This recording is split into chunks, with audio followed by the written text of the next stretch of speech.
Hey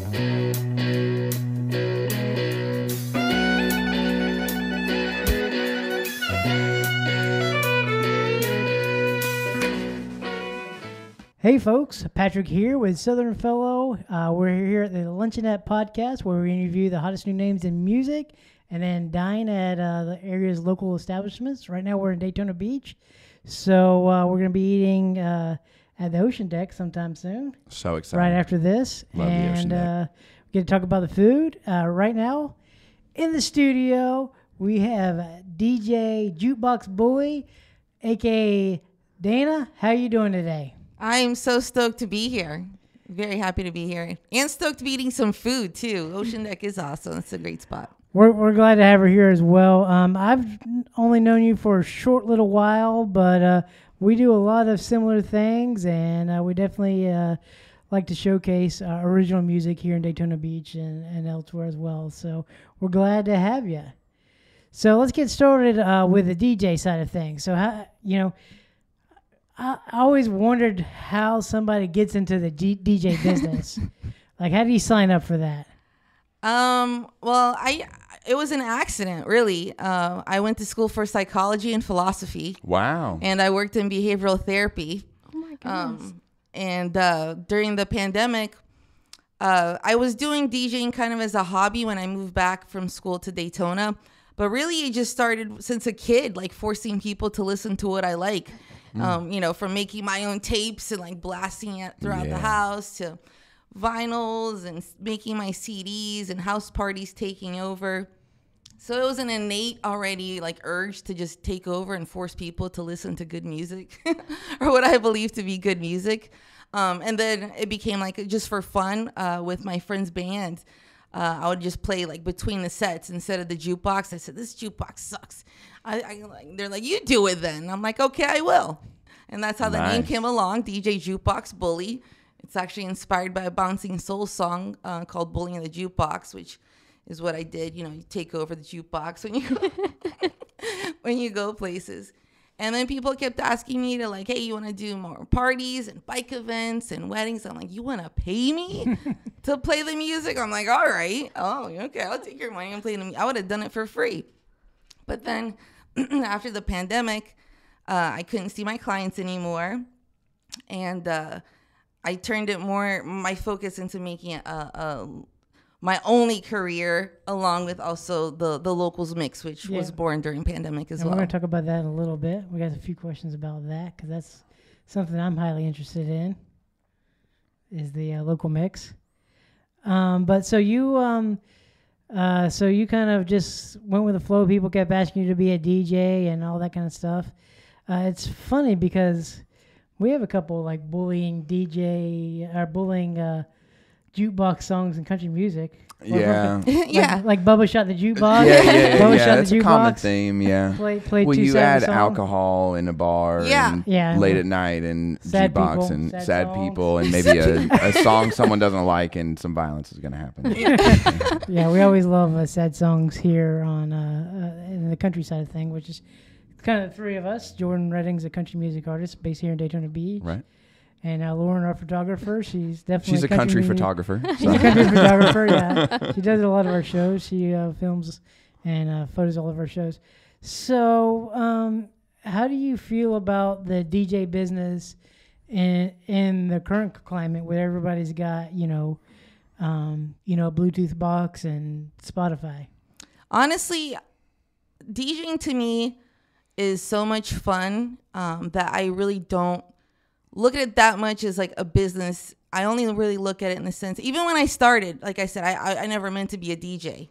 I thought it was a joke when my friend asked me to do it. I'm like, that's so funny. That's going to be cool. I'll do it once and that's it, So when the idea came of actually becoming a DJ and having a business, and there was kind of like that imposter syndrome. Well, I'm like, I don't even really like most DJs because I like to listen to the whole song and I like an insane mix. I go from like, old school like country to like old school hip hop to even like international music. I go all over the place, every genre, every decade, because there's so much good music.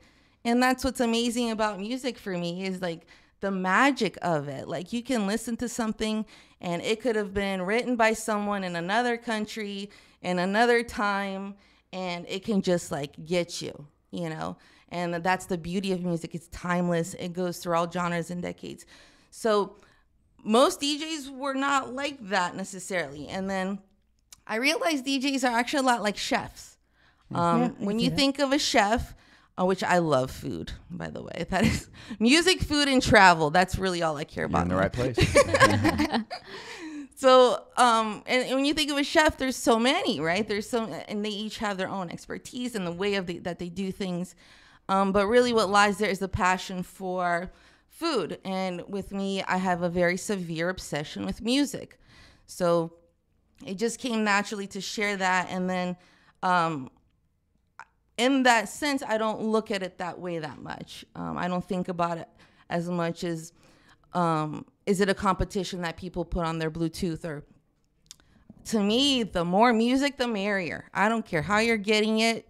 Turn it up, have fun, enjoy it, check out new stuff, share your favorites. However that's happening, that's what I focus more on. Not so much like the business side, which I probably should, because I got bills to pay. I mean, I went to school for psychology and philosophy, and I'm DJing, so. It happens. I kind of can relate with the twists and turns of life and how it gets into music, because that's happened to me. Some other things that have happened to me, I don't know about you, Jordan, but we just had our launch event probably 2 months ago now for Songbirds Music, and I have never really had an incident on stage until the launch of my new business. Ooh, and there was a speaker behind me, and we were getting a little bit of feedback, and I kept stepping back, and literally there's 4 people on stage.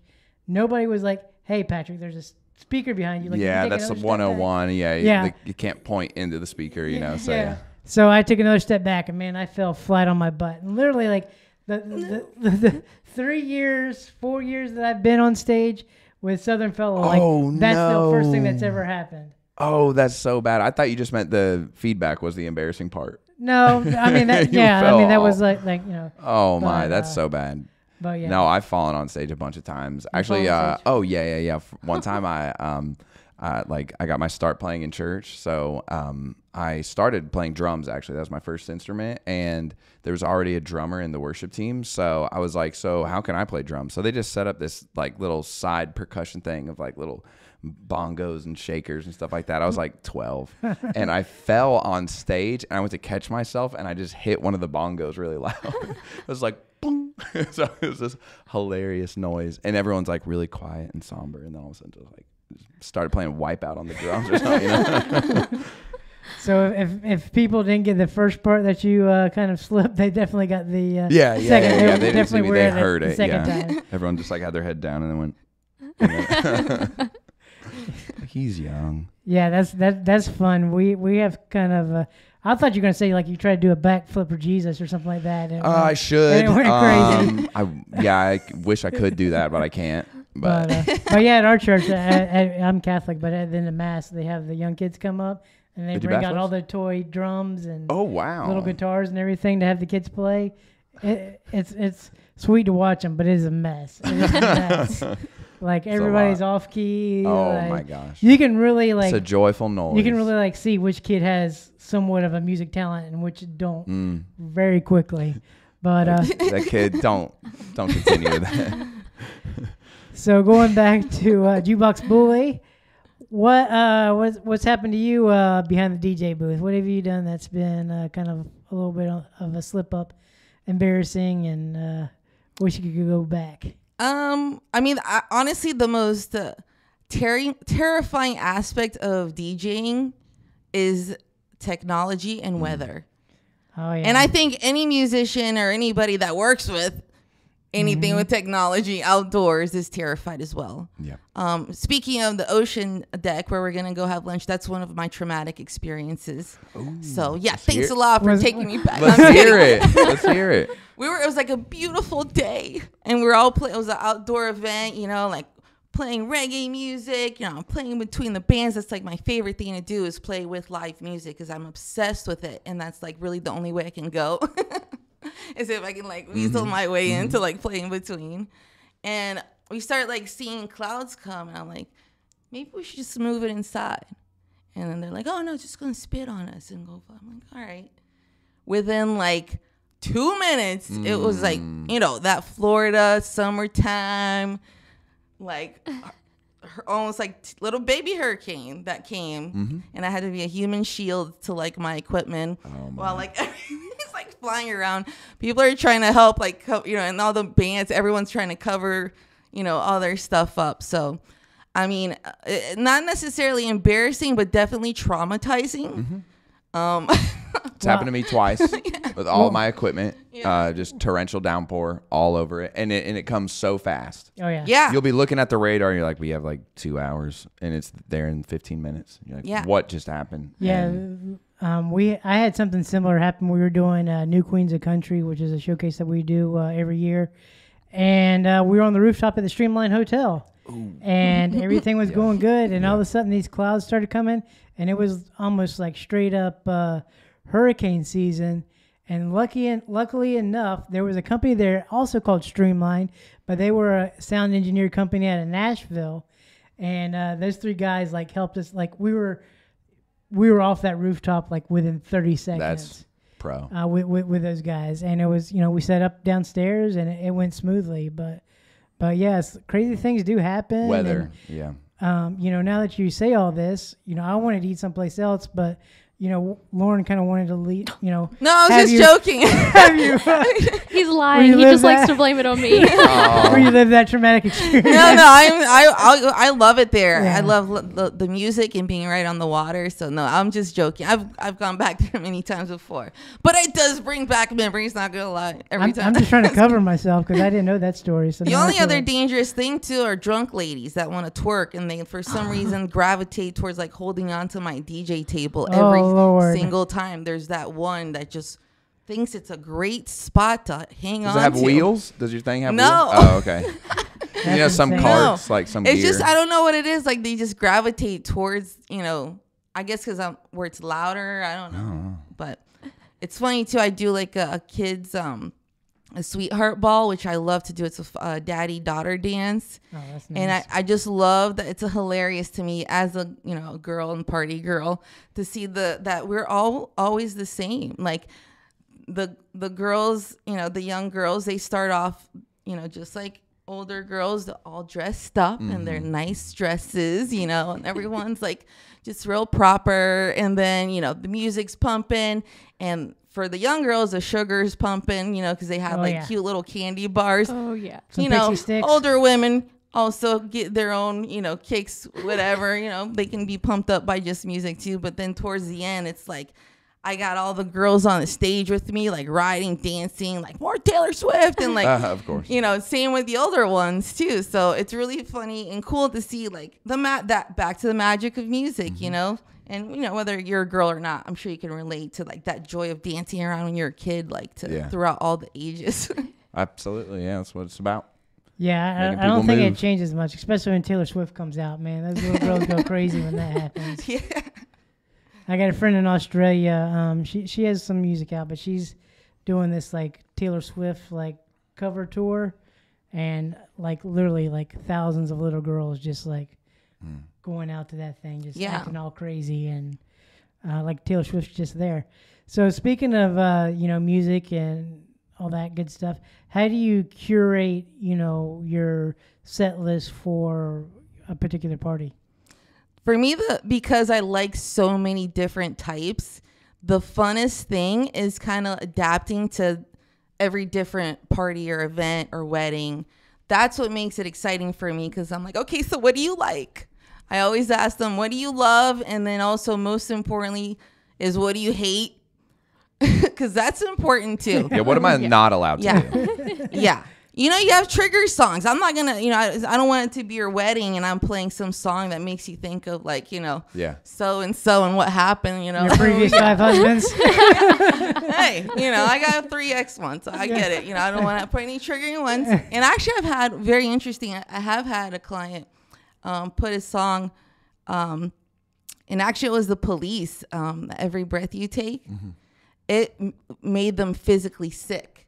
Whoa. Like they told me like this will literally make me leave the room. I will feel nauseous and sick. I'm like, okay. I mean, so I know certain bands that do that to me too. So that's why I can kind of get it. So, but it's fun. That's what's fun is, and then if you like this, then you're going to like this. And I want to show you this one. And do you have a set list or do you just kind of go with the flow? Both. Cool. So I'll have like, if I'm getting paid to play, which goes against my name, but I sold out and it actually turned out good. It taught me a lot of tolerance and introduced me to a lot of great music, where I was very snobby before and why I started, because I think this should play, Now that I'm getting paid to play things that I normally wouldn't, I've done all different kinds of events from like Indian weddings. I just played French music this week, to country, to like whatever. So I'll take from that list what they like, and then specific songs that they have to hear. Like if it's a wedding, it has to be that first dance song. Right. I can't just improvise like last minute. It should be this one, right. Yeah. So then I fill in the gaps. So that's what's also fun is like, like what's good right now. Like, I have a ADHD, so I have like a million thoughts in my head all the time, except when there's music playing. Then I'm just like in the song at the time. So when I'm DJing, whether it's like 2 hours, 3 hours, I've DJed up to 9 hours straight before.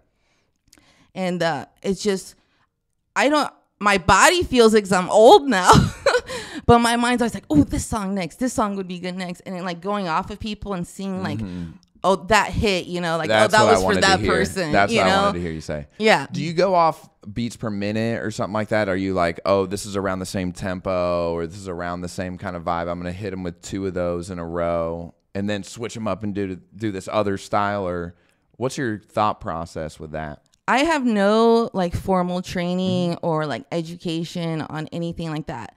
It's just like pure obsession with music. Yeah. And sometimes that's better. And just thinking, this will be good now. Yeah. And I want to dance to this song now. And this person. Yeah. What would you want to hear if you were in the crowd, Yeah, exactly. Because, that's essentially what I am. That's why I love to do those dances. Because I've been a party girl since I was little. I'm from Brazil, and we are a party country by nature. So all the time it was around loud music and friends and family and food. So it's just like, it's like in my blood. It's where I feel most comfortable being around that. And then, and then having fun with the music, the new stuff. I've been introduced to so many new music that I normally would have not checked out, if it wasn't for clients, introducing me to some stuff too. So it's a lot of fun. Mm-hmm. Being from Brazil, I think you should challenge Jordan Redding into doing some country song in Portuguese. Whoa. Actually, we have Brazilian country music is really cool and popular. Really? Yeah. I'll have to hear some. But it's like one of the hardest languages to learn. Is it really? Actually, yeah, Portuguese is one of the hardest languages. Yeah. Can you show us So good luck. Can you speak some Portuguese for us? Yeah. Eu posso falar português. Whoa. What's that? I can speak Portuguese. That's what you said? Yeah, I did. I kept it easy. But yeah, the cool thing is, so growing up in Brazil, in most other countries, they play music from all over the other world. Here you hear a lot of Spanish, but that's pretty much it. So there it's a mix, and obviously there's a lot of American music and English music, and it's really cool and funny sometimes where you get like locals that want to like cover an American song or like a foreign song, and they don't know the language. So then they either like improvise and like sing, pretending that they know what they're saying. It's not even any just like doing the sounds. Yeah, they don't know or the they words. do like Brazilian versions of it. They change the lyrics to fit the melody, which is there's some actually really great ones. I mean, it's a whole Brazilian sertanejo they call it. Is a country. It's a thing, and I'm actually from the northeast coast of Brazil, where that's where the cowboys are there and the cattle. A lot of bull riders and stuff. Yeah, rodeo guys come from there. Yeah, for sure. Yeah, that's cool. I've always wanted to go to Brazil, but I've never. I think I've been there on a cruise one time. I can't remember. On a cruise? I think I did. Yeah. or Belize. I know it's a different place, but I know I've been to Belize, Maybe Brazil. Belize. Can't remember. It was that kind of cruise, huh? I don't know. Just carnival. You just like showed up in the boat. Carnival. I don't know where I'm going. Started with a B. I don't know where we're at, but well, I can be your tour guide when you want to go. So. Yeah, I love Brazilian food. I've had some Texas Day Brazil. Yes. Oh yeah. Good. Oh my gosh. Yeah. Oh, I go. There's like spot. We have here in Daytona. We have a shout out to Sweet Food Junction. We have a Brazilian spot here off Ridgewood. And also I have like when I have my intense cravings, like I got to go to Orlando. I'll go there just to get, there's like the Brazilian bakery. There's Miss Potato. That's really good. There's so many Camilas, so many different, I love Texas. That place, like you get in like in a meat coma though after that. No, you got to prep. Serious. Yeah. You got Yeah, don't eat until you go there. Yeah. Like all day. Or plan a walk or something after. Like you can be you start getting sweaty and like it gets it's kind of a little crazy. No, there used to be a Brazilian steakhouse here in Daytona at some point in time. And I tried to look it up because I was like, well, maybe that's what we'll do, while you're here. But I couldn't find it. But there used to be one, I'm pretty sure. But yeah, the Brazilian steakhouses, that's serious. That's serious eating. Oh yeah, and that's what I grew up, and that's like a basic meal in Brazil. It's just like that really good, simple, the way that they grill the steaks and the rice and beans and stuff. Like that's just our typical like lunch. So, here it's fancy restaurants. It's not cheap to go to Texas. Yeah, no. Obviously, you have a bunch of great options too. I mean, they're walking around with swords of like different types of meat, but in Brazil, like it's just a common thing for like lunch to have that, and barbecues you just have friends over and like grill up some steaks and love it in that style. Here in America, the barbecue uses more sauces and it's more of like a smoking kind of like flavor. So, but maybe we can get you back. Maybe the part of the episode could be we do some Brazilian cooking at my house or something fun like that. That'd be great. I would be down for it. All right, so you're a hot DJ, but you also have a heart for independent artists, local music, and all that good stuff, and you're kind of pouring that heart into your local mix project. So tell us a little bit about that. Yeah, the Locals Mix is a local nonprofit. We're 501c3, and it started during the pandemic because honestly, it was a very selfish need of mine to still be around the music because even, one thing was, DJing. I worked Bike Week and then everything shut down. So that was a shock. Mm-hmm. You go from if you've been to Bike Week in Main Street. Oh yeah. Where'd you work on Bike Week? Dirty Harry's. Oh, okay. Yeah. Wow. So next to the wet t-shirt contest. That's like the most hopping spot over there. Yeah. Wow, so we went from that to everything shut down. So that was a bummer enough. And then I had tickets to a band, Bikini Kill. They're like a punk rock female band that I grew up being really into. So I was so stoked to go see them. And they canceled. And that was one of the first. And I was like, that's when it hit. Like, what? Like, you can ground me, that's fine. But to take away my concerts, that's when I realized that it was more than just for fun. Mm-hmm. And then I realized looking at all my friends, I have so many talented friends, musicians, artists, entrepreneurs, different passions that people have, struggling then because we couldn't be around each other. We couldn't promote each other. They were trying to promote themselves, like having these shaky videos, and it would frustrate me because I knew them. I've seen them live. I know how incredible they are, and that video sucked. Right. It kept glitching, and I couldn't even, enjoy it. Everybody's doing the Instagram lives, and that showed me that desperation, not only for me, because for me it felt like the worst breakup of my life, and I've been divorced 3 times, so that was the hardest thing, not knowing when my next concert was going to be. I was looking at old concert photos and stuff. Yeah. And then I saw my friends too that were struggling, and I saw that we need that mutual exchange of energy where the creatives have a space to share their talent, their music, their art, and people like me and everybody, even creatives, need to take turns, right? Sometimes you want to sit and watch a show, and sometimes you want to perform. So, but we need that. We need that exchange of energy. I know from studying psychology, we are social animals, and we need to be around each other, even though we can irritate each other sometimes, and it's okay to have your own time to isolate and de-stress. Ultimately, though, we need to have that space where we are together, and musicians and creatives have a platform.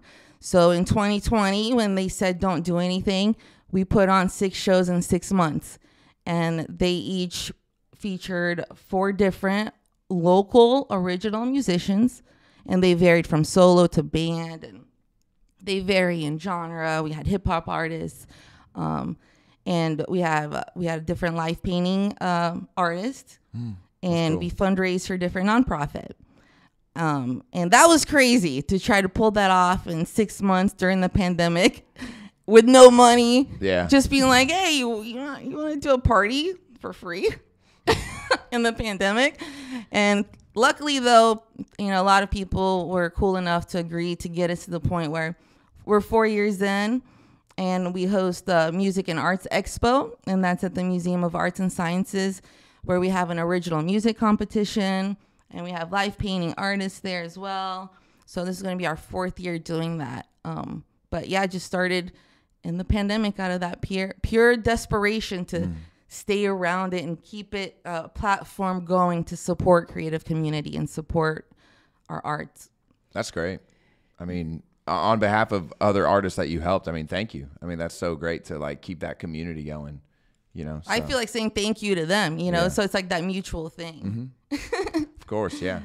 Yeah, I can definitely relate, because we do, events with Southern Fellow and all that kind of stuff, and people don't realize the amount of work that it goes to putting, something like that together. And I mean, just I've been talking to some of the local venues around here about bringing in Nashville artists and stuff like that, and it's funny because a lot of them are like, well, I don't want to have to pay for airfare or gas money or hotel. I'm like, that's part of doing business. I mean, if Jordan went to Georgia, he would still have to pay all that out of pocket. So it's not like that goes away. It's just like he finds it someplace else. But it's something that I keep cracking the whip at down here, trying to, bring artists from across the country, to Daytona Beach, because just like you, I feel this area could possibly be, a big music mecca for people, tourists absolutely. And locals alike. Absolutely. And I already thought I knew that we had so many local talented people here. And you can go back to the Locals Mix YouTube. When we started off, I was joking with you guys that when I started off, I was bringing my camera and my little lapel and editing things on my phone and trying to YouTube how to do stuff, just to keep things going and stuff. So I can definitely really assimilate. Yeah, going with the local artist and independent artist thing, this is going to be a little bit of something for Lauren. Lauren goes to a lot of music events, but I'm kind of interested to see, Lauren, if you could tell Dana and I what it would take for you to go see an artist that's unknown to you, like somebody brand new, never heard of. Like, what would incentivize you to take that step and buy a ticket and go to the show? I mean, if I saw videos of them online, so I could kind of get a feel for it, or if I knew somebody that was going, I would go in a heartbeat. Like, if you were like, hey, come with me to the show, I would go. Like, if I were to go by myself, I don't know if I would go, but just if it was an artist that I didn't know of. But, yeah, I think an online presence, seeing some of their work beforehand would really push for me to go. Yeah, I tell artists all the time that they need to do videos and social media and all sorts of stuff. Yeah, that's one of the things. I mean, I'm not calling anybody out, but I am looking at somebody. Right. Well, that you're I'm absolutely gonna edit right. that part out. No, I'm just kidding. No, that's actually really good to know. Like, you know, me the most, like, just need to like step it up with like how much, because like I pride like the live show almost over like anything. Like I love playing live, but you know, I'll play so many shows, I won't document one bit of it. I won't take one picture, one video. And I'm just like, well, it's just like it's like I'm working. Like I love it. It's my passion. Don't get me wrong. But like, it's like, well, I'm here setting up. Look at the time. It's time to start going. You play the show. You're done. You're like, well, I missed it, you know. Yeah. But And that's such an that's why I need to important point. hire like you to Well, and like it follow doesn't me even, around. like, even if you just like set your phone up, like I wouldn't even judge it if it was a bad quality video, because I feel like I find so many artists through TikTok. So it's like if I was like scrolling and just saw you singing one of your songs and I was like, oh, I like this song, then it would make me go to Spotify and follow you and add a couple songs to my like list, so I would listen to them more. And then if you were like playing locally, then I'd be like, oh, I know who this is. Like, is that guy, I should go. That's exactly what a lot of my friends in Nashville do. Is they'll actually set up their phone to do a TikTok live for their whole show. A whole show? For the whole show. Really? Because it's a live, it's a live thing. Wow, I've heard of people doing like the first 15 They minutes. just have like that, a little phone stand. Yeah. They have it set up. Whoa. And if it's like a slow night, That's easy, yeah. If it's a slow night, they'll take requests from TikTok. Wow. You know, Okay, I'll do just that. because there's an audience there. There could be, you could probably have 2 people in the crowd and have 2,500 people, you know, on TikTok watching. Yeah, that's a good point. Like our very first locals mix, it was the first 2 were live stream only. Obviously, I was trying to still be respectful too. But during it, we looked and there was 50 people watching. And we joked, that's more people that would normally come to an all original show anyway. So we were already stoked on that. But now there's like close to 3,000 views on it.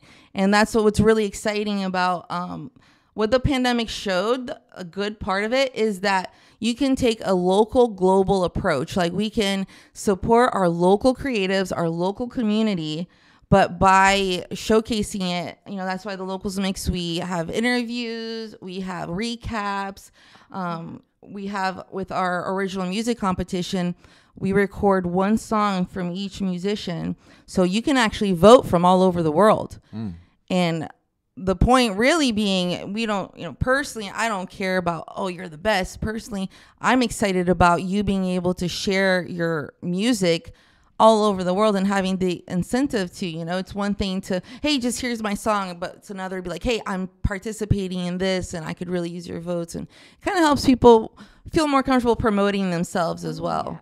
Yeah, this was actually a good like open conversation about I know, for real, what it takes to get your music out, because a lot of people, a lot of starting artists, you know, they don't know where to start. And I think you know, when you start doing live shows, you know, doing the TikTok or Instagram live thing, you know, it just helps grow your audience, both local and internationally. Yeah, that's exciting. Our motto for the Locals Mix is support creative community. So whether it's putting on events or we're having a soapbox series, it's a free educational series where we're going to have different experts sharing information and you can have question and answer with them. Because it's one of the struggles, like we're saying, it's not enough that you're a good musician. It's not enough that you're a good artist. You got to know how to market yourself. You got to know business. You got to know all of these different aspects of making it a business so that you can only, you know, you have the opportunity to just focus on that, which is, you know, a luxury that most people don't have. Most people have to work either, if they're lucky, a job they also like, but usually it's a job they hate so that they can then maybe have time to go do the thing that they love. So however the Locals Mix can provide that platform and support for creatives, whether it be providing space for them to perform or providing the opportunity through the soapbox to ask someone like one of our partners, Lori Sandman with Sandman Law. She's a copyrights and patent attorney. Most people don't think about copywriting your music. You know, they just want to share it on the internet. Yeah. So having the opportunity that someone normally wouldn't be able to afford a consultation, we're going to be able to give them the opportunity for free to ask her there. Yeah. I think that's something that we can work on. I was part of a songwriters retreat a few years back with Rick Barker, who's Taylor Swift's first manager, and they had some college professor there. They were talking about copyright and how to get your music published and all that. But there was like, you know, some songwriting sessions. Different groups broke out and wrote songs and stuff like that. And I've always wanted to do that here in Daytona because I feel that like there's enough local artists around here, and then possibly get someone in Nashville to shove them in a house and kind of have that, get that information, have that experience. Because I don't care if there's a lot of people in Nashville. You think with Nashville everybody knows everything, but they don't. But getting that type of information out there and getting people, working together and co-writing, because really in Nashville that's big right now. If you're not co-writing, BMI is not going to look at you. There's a lot of labels they don't want to come close unless you got like 100 songs, I know, under your belt. That's wild. But there's quite a few people. Again, I'm not going to mention any names. There's quite a few people that need to get in on the co-writing bandwagon. But maybe that's something that we can work on together. 'Cause I think you're on something there. Well, one of the things that he's right. No, seriously. You were just mentioning it earlier. Like, you might have like a day job or something like that. Like you were saying, like, and then you still got to do this at night. Like that's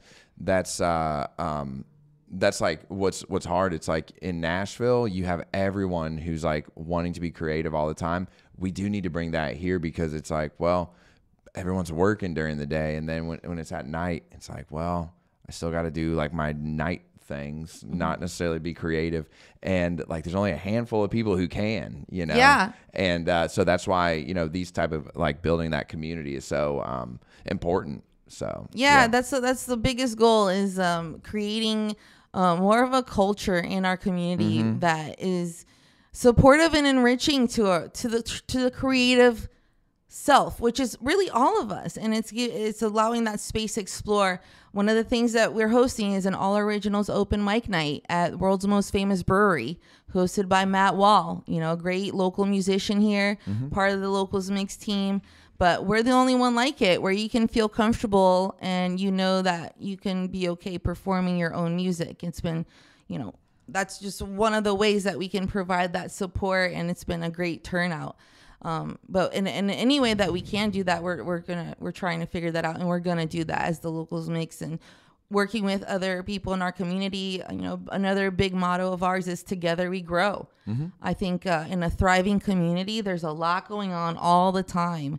We have our locals that live here, but then we have constant tourists coming here, and where do they go? If they Google somewhere, it's I don't want to say this and get in trouble with like a chain restaurant. So I'll just say a chain restaurant. They'll just say that. They'll Google somewhere to eat and end up at a chain restaurant. And then there's places here that are mom and pop owned that are incredible, and they're like missing out on, and same for like, our local musicians performing and having the artists and the different events and stuff. So that's another thing that we're working on, is getting the word out so people know that these things are going on, and getting people out of their house and out of their comfy chairs. Because like you said, you work and then you get home, you have things to do. But if we can show people that there's a variety of options and choices, once they're out, I don't care why they came. I don't care, if they come to the expo. I don't care if they came because their cousin's playing or whatever the reason. But if you come and you meet someone you haven't met before, you get inspired by someone that you haven't before, you didn't even know they existed, and you can support them. You can support this artist, this musician that's right here in town, that is going to use that to pay their bills so they can continue to do the art and that music. To me, that's incredible. And that's something that like we can do anywhere, and we can all work together in doing wherever we are. Yeah, it's true.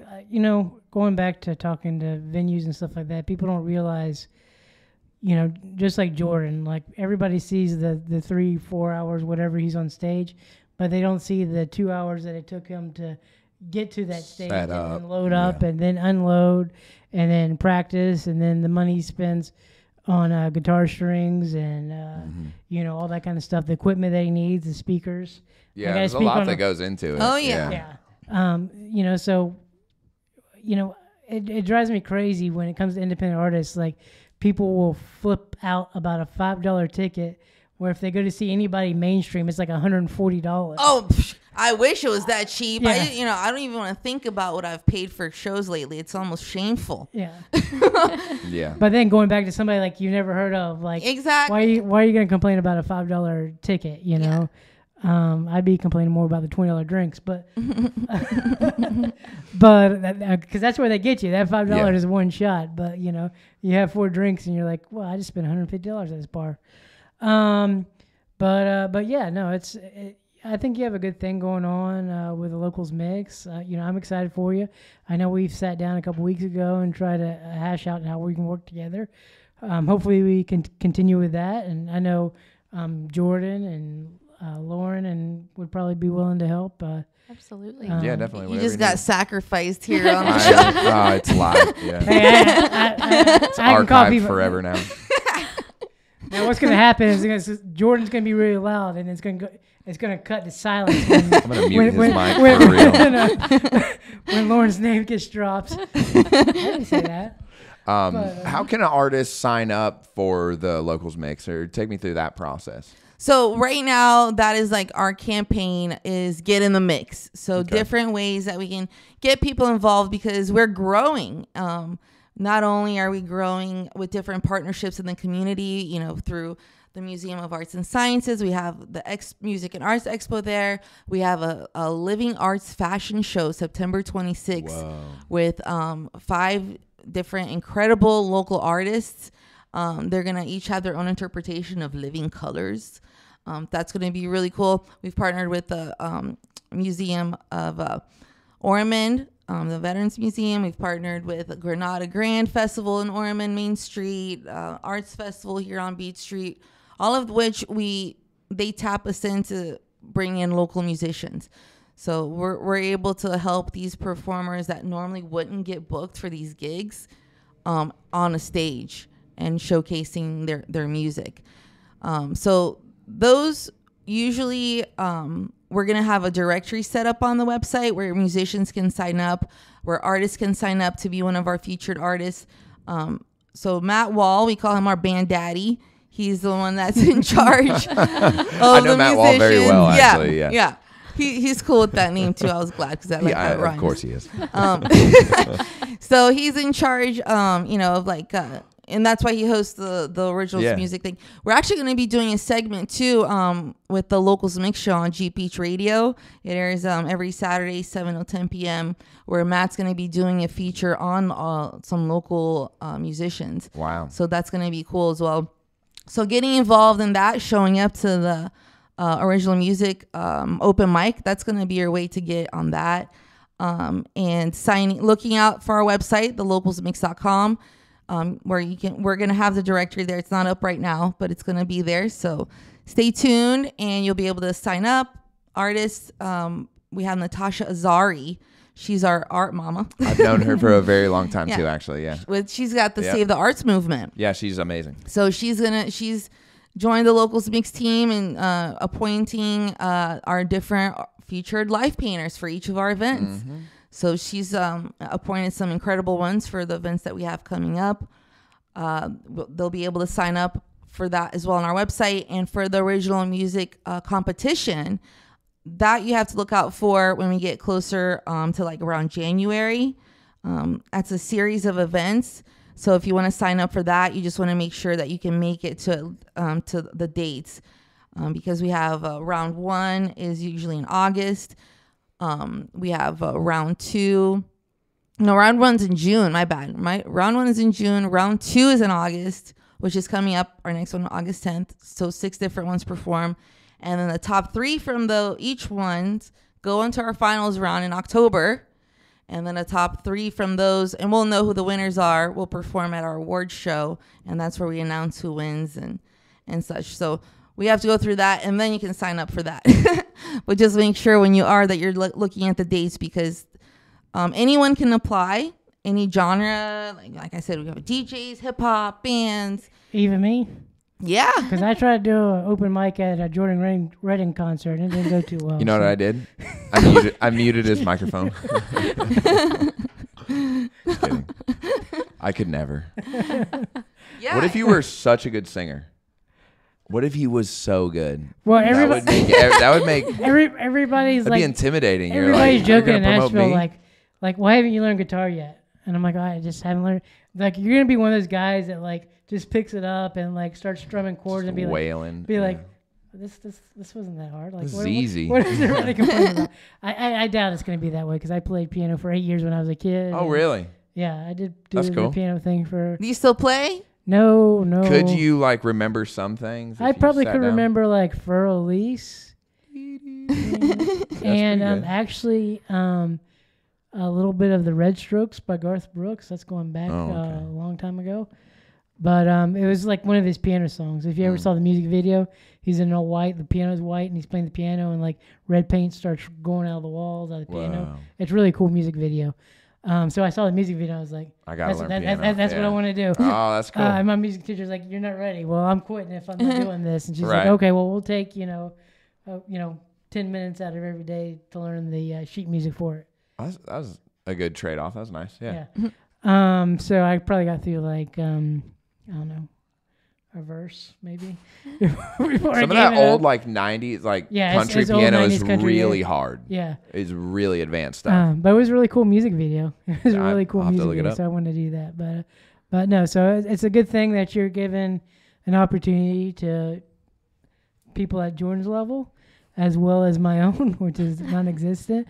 And then we have Lauren over here. She can probably be a lead triangulist. Yeah. For a band. I did learn guitar for like 1 semester in high school. Did you Oh, really? wow. We used to jam out to American Pie. Like when their teacher would let us so play good. that, we all would just like lose our crap and have the best time. Oh my! But that I haven't sounds played like in so probably much 10 years now, so. Oh, Well, it sounds like you guys better start practicing. fun. Yeah. You're gonna hit the road soon. If ever I need a guitar player, could you play for me? Sure. Okay. And Patrick will sing. Yeah. And we'll be good. Yeah, Joe's gonna be like Joe would probably be like, yeah, let's give it a shot. He's so nice. Yeah. He would, and then He would give we you his would not be guitar. invited back to the venue. Sorry. But, no, this has really been a great conversation. We really appreciate having you on the Luncheonette. We didn't get to talk too much about food on this portion, but I'm sure we're going to talk plenty in the next round of things. So, again, everybody, this is Miss DJ Bully, or DJ Julie. What am I saying? Why can I not say this? Jukebox Bully. DJ Jukebox Bully. I don't know why I can't say that. It's a tongue twister. AKA Dana. Again, it's great. I'm sure we're going to have you on again. We're going to do a lot of other things because I think we got a band working up right here. So we'll come crash I'm one. glad I witnessed the beginning of this. We'll come crash one of your programs. I love it. We'll be the band that you play like between the sets. More cowbell. Yeah. Yeah, no, it would be good comic relief, I'm sure. But well, Jordan can sing and he can play. We would be like, people would be like, can you all have the I'll other just please sing. You pretend like you're playing the instruments and she'll Oh, we just can play the tracks. We can play tracks. That's Yeah. right. What are we do gonna tracks. Milli Vanilli it? What? Yeah. I don't know if that's ethical. Yeah. Yeah, we can do that. We can do that. I'm sure I can like at least look like I play like Joe. Yeah, he makes it look easy. Yeah, so, I can do it. But I think you got to figure out how to reenact that music video. That's the a Red good Strokes? idea. Yeah. Red. it's really cool. It's on YouTube. It's still on YouTube. You got to but, recreate it. it's pretty insane. Get I it out of your don't know how system. they did it in the '90s because it's like paint going everywhere. He's like in his bare feet wearing a white tuxedo, Wow. white hat, white piano. Everything's white and just paint's coming from everywhere. I'll look it up. Sounds messy. Sounds But messy. fun. Sounds messy. You can only but do fun. one take. Yeah. I just thought about that. Yeah, that's true. That, Like, oh, I started laughing. Sorry, Oh, the camera's not rolling. We gotta clean do it all that up. again. Oh my god. that would Let me be check. good Did I for hit your art record? expo. Yeah, That'd be good. That would be cool. That'd be good reenactment for her art expo. Whoa. That would be cool. Yeah. Yeah, I don't know how Good we get idea. paint coming out of the walls, but Well, I think we should do a petition. We'll get enough people to like fundraise to get you to do this and live Sure. live reenact this music video. Sherwin Williams as a sponsor. That is so funny. We need like 500 gallons of paint. But yeah, no, it's been great. Again, guys, thank you all for watching the Luncheonette. We have more music coming soon. I think Ralph Curtis is our next artist. Nice. If not, we got maybe somebody before then, but who knows? We got all sorts of people coming in and out of town, so it's always a fun time here at the Luncheonette.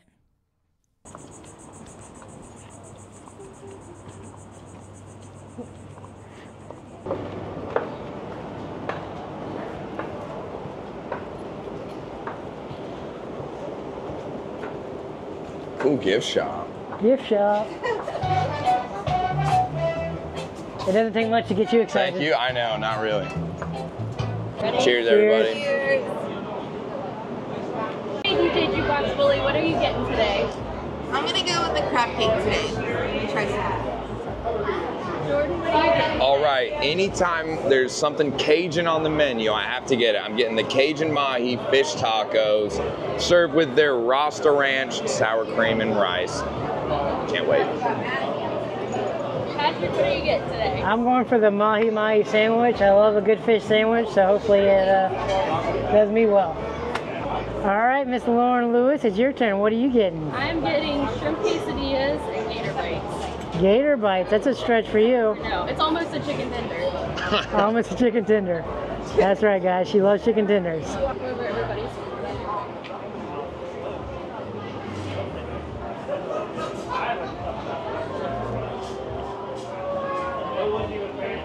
So how'd y'all enjoy the food on a scale of 1 to 10? I think it was great. Honestly, My fish it's sandwich is 10. pretty good. Yeah, my Mahi fish tacos had that good Cajun flavor on it. It was really good. Like I said before, I like the sweet and spicy. I did get a little bit of the nose running and eyes watering. You probably couldn't tell with the glasses, but that's what I love. Mixed with the sweet mango salsa that they had, it made an amazing taco. Yeah, my fish sandwich was good. It's always consistently good here. We can't beat the views. I mean, Yeah, once you're on the beach, can't beat that. But yeah, so thanks for being part of the Luncheonette. We Thank hope you to have for you back having me. again real soon. I'm down to eat and hang out and talk anytime. I had a great time with y'all today. Thank you so much for having me. Thank you, absolutely. All right, we'll see you guys next time here on the Luncheonette.